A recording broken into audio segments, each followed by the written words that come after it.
un'altra cosa che mi ha fatto un po' pensare che sto un po' invecchiando, sono ormai 30 anni che Kurt Cobain, il leader dei Nirvana, è entrato nel club dei 27. Per chi non lo conosce è un club molto esclusivo di leggende del rock, grandi idoli.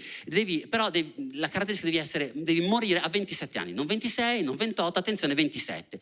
Kurt Cobain secondo me ha un po' barato perché si è ucciso, facile così, però l'hanno comunque è un club inclusivo, va bene anche così, entri comunque.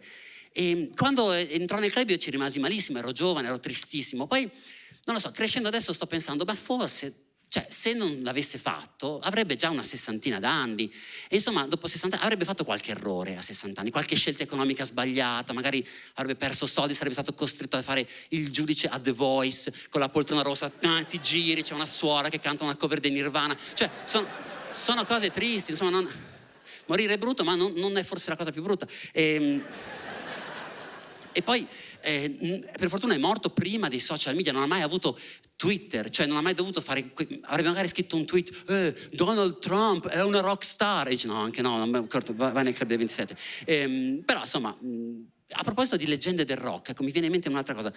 A Londra tempo fa parlavo con una ragazza italiana, un vero cervello in fuga, perché lei lavora in finance e si era laureata alla London School of Economics. Allora io non avevo nessun argomento con chi fa finance perché non ci capisco nulla, ho detto vabbè, proviamo. Ho detto guarda, la London School of Economics lo saprai, ma è la scuola che ha frequentato anche Mick Jagger quando studiava contabilità e finanza. E lei, chi?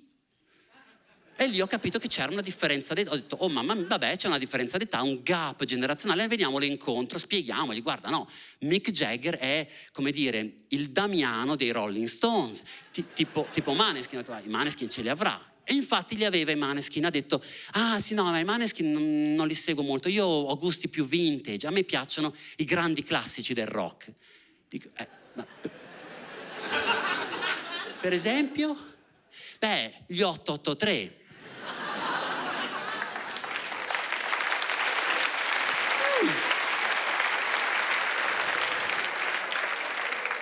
Mi ha fatto pensare, cioè è bellissimo perché non so, a volte uno si preoccupa della fama, la gloria, cosa lascia ai posteri. Io pensavo che Mick Jagger fosse un'icona globale, mondiale, lo conoscono tutti, invece proprio a Londra c'è una ragazza che alla voce leggende del rock ha il volto di Max Pezzali, cioè nella sua testa, nella sua memoria, nella sua RAM, insomma è affascinante.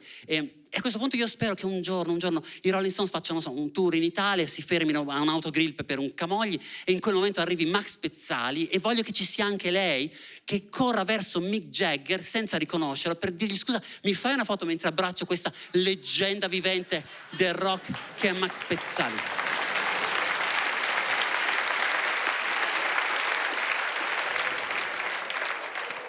Che poi, cioè, lo so che questa cosa difficilmente, teoricamente potrebbe succedere. Io qualche tempo fa ero in Vaticano, nella stessa sala con il Papa, Chris Rock, Pio Amedeo e Jimmy Fallon, quindi i multiversi a volte si incrociano, cioè le cose possono e potrebbe accadere.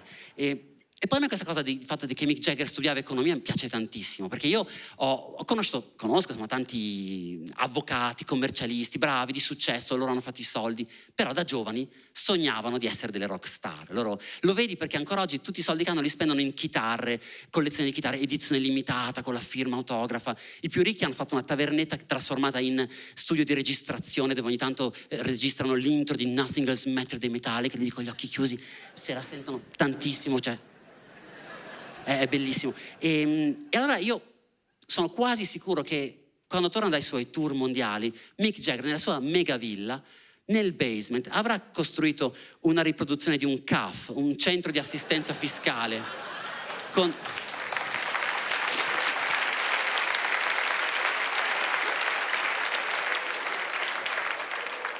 i raccoglitori, i registri buffetti, i moduli CUD, perché se sei appassionato di fiscalità tu punti al massimo a quella italiana, così barocca, chiaramente pensata da gente sotto l'influsso di sostanze psicotrope.